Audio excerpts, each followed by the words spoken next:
ba militaire la muka ya Martin Fayulu babane ko sala sit-in na bango liboso ya ambassade ya Rwanda pona kotelemela maloba ya Vincent Karega contre leader na bango Martin Fayulu. Bakangi bango botala ndenge ni bache bango na Bercy pasi pe mawa.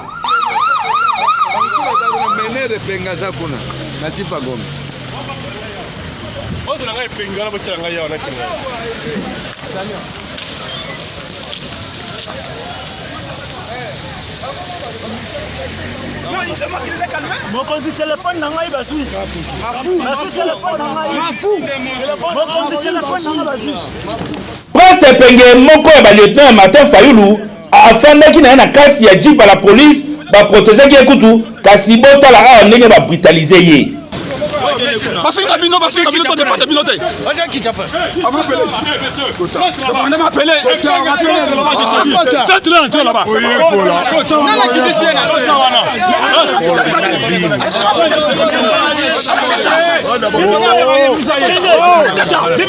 Arrêtez ça, Robendo. Arrêtez ça, c'est quoi ça?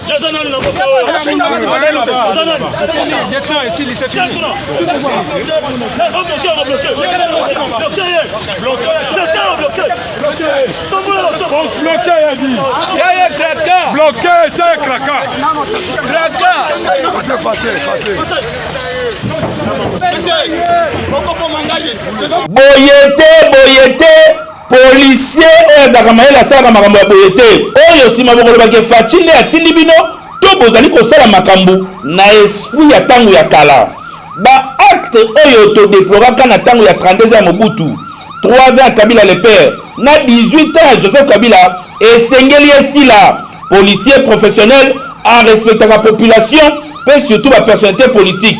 En plus image oyo ezali filmer na bango boko la police ezali pona nini ko saboter pouvoir ya Fachi oyo azali président de la République na président de l'Union africaine to kolinga kosala musala kitoko sima na yango boko loba keno azali kokanga ba opposant nyonso eko na mutu ya Fachi o ba policier oyo ba osala bisala sala na ndenge na bango to sengi na bakonzi ya la police ba kangela biso batu nyonso ba poser ba acte oyo prémédité pour na kofingisa pouvoir ya Fachi pe batika ko maltraiter ba opposant pa mate République démocratique du Congo mbula na mbula komba ya IDPS ezalaki contre kosimana na nzoto contre violence pour na koboya makambo nyonso ya mabe kasi kosala démocratie malamu état de droit yango yo boyete pardon.